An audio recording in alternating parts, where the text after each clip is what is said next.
আমি এখন যে বাইকটা রাইড করতেছি এটা হচ্ছে F0-3। আর আমি মোটামুটি রেগুলার রাইড করি হচ্ছে টিভিএস মেট্রো প্লাস, যেটা আমার জব পারপাসে রাইড করা হয়।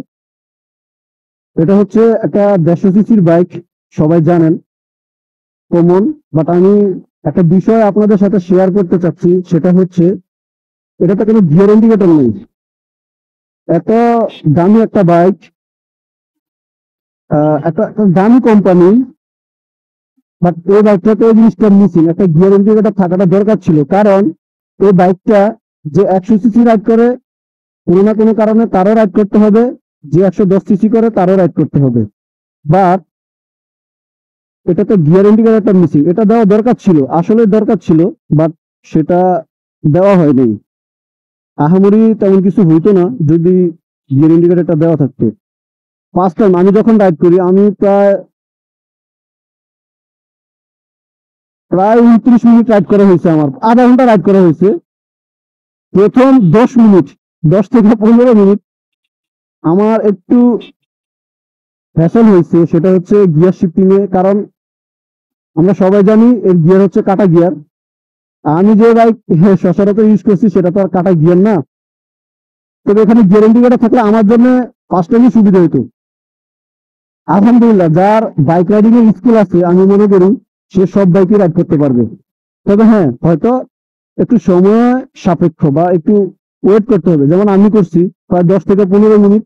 আমার গিয়ার শিফটিং এ নিউট্রালে একটু ঝামেলা হয়েছে, সমস্যা হয়েছে, বাট আলহামদুলিল্লাহ এখন সমস্যা হচ্ছে না। আর গতকালকে রাত্রে আমার ফ্রেন্ড রাইড করছে, আমি রাইড করিনি, আমি ফিল্ডে ছিলাম। বাট এখন আমি রাইড করতেছি।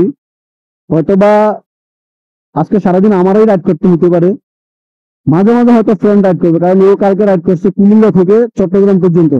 তাই আজকে চাচ্ছি ওকে আর না দিতে, আমি রাইড করি। গিয়ার 5টা ঠিক আছে, বাট গিয়ার ইন্ডিকেটরটা থাকলে ভালো হতো।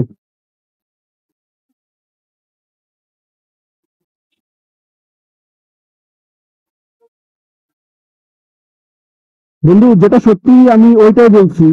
আসলে মোটামুটি 2.5 লাখ টাকা এই বাইকটার দাম, এখানে গিয়ার ইন্ডিকেটর থাকবে না সেটা হয় না। আর 150 সিসির একটা বাইক,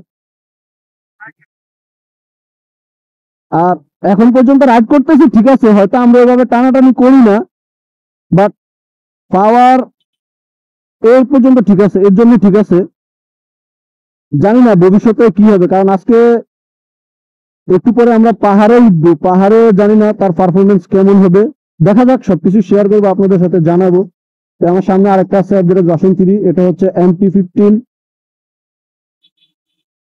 ওটা হচ্ছে রেড কালার, আমারটা হচ্ছে গ্রে কালার। তিনটাই হচ্ছে একই কোম্পানির বাইক। তবে হ্যাঁ, আসলে একটু কমফোর্ট আছে, ঠিক আছে ভাই, কমফোর্ট তো থাকবে। একটা বাইক চালায় আমরা কি সোফা চালু? সোফা না।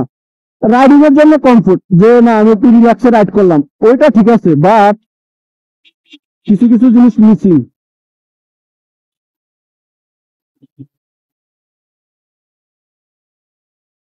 এগুলা দিলে আমাদের জন্য ভালো হতো। আচ্ছা যাক, ঠিক আছে, যাই দিছে মেনটেন করে চালাতে হবে, যেহেতু নিচ্ছি, কিছু করার নাই।